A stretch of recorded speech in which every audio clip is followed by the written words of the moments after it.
There have been very few times in my life that my response to an invitation or call has been as immediate as that of Simon and Andrew and James and John in today's gospel. It seems that just about any time I've had to leave anything behind and pick up and begin anew, I've sunk my teeth into the decision and ruminated over my options. Just this year, I moved across the country from Massachusetts to California for a new job and a fresh start.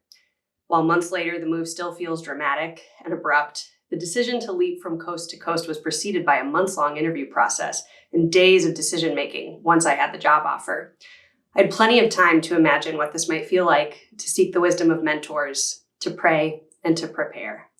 For Simon and Andrew and James and John, there's no hesitation. Jesus calls, and they are compelled. And they picked up their nets and followed him.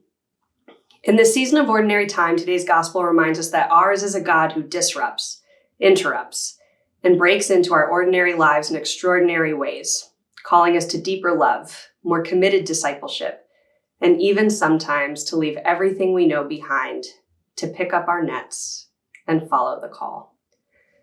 The Gospel of Mark is notoriously light on details, and this passage is no different. Whereas other evangelists who share this story give us just a bit more to work with in setting the scene of Jesus calling the first disciples out of their boats and out of their lives and into the story of his ministry, Mark, true to form, keeps things exceptionally focused, which for us might feel frustrating, and it also might allow us the gift of decompressing this account and letting our own witness enter in here.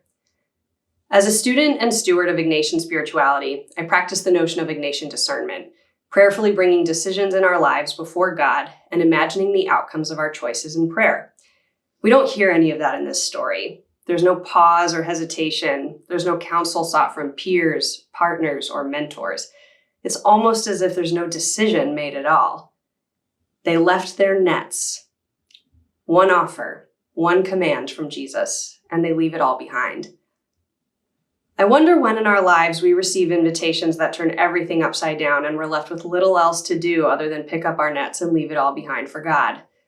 The job layoff, the positive pregnancy test, the diagnosis, the love at first sight. God calls us, and our compulsion to respond might not involve a fishing boat on the Sea of Galilee. Still, it might very well involve the minutiae of our daily lives: parenthood, partnerships, jobs, the humanness of living in a body that is fragile and mortal. From within our lives, but beyond our expectations and imaginations, come invitations that compel us out of all we know and into a wilderness of holy surrender. This isn't the only time in the Gospels that Jesus and friends find themselves in a meaningful experience that involves a boat. And because boats show up so often in the Gospels, they're an accessible image for me to work with in my ministry and spiritual direction with college students. My students are constantly on the threshold of new lives and deepening discipleship.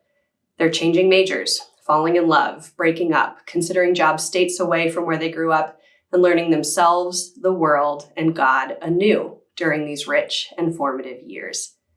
Before the steadiness of mature adulthood settles in, opportunity strikes often. Should I apply for that program, pursue this person, move across town or across the world after graduation? And their decisions percolate with the potential of destiny. This means that my students are sometimes, in their own ways, picking up their nets, getting out of the boat, and leaving it all behind to go where God is calling them. This is upending, bewildering, and terrifying. But as I marvel at their faithfulness, their thoughtfulness, their trust, their surrender to what might await them on the other side of this uncertainty, what a wonder it is to affirm their courage in getting out of the boat. How many of us hold fast to familiarity, clinging with a white-knuckle grip to what we know, afraid of loosening our grasp and opening our hands, hearts, and selves to God? Let us pray today for the courage to let go, pick up, and follow Jesus. And let us pray for those who are finding their sea legs as they answer the call to pick up their nets, get out of their boats, and move more deeply into the lives God is calling them to live.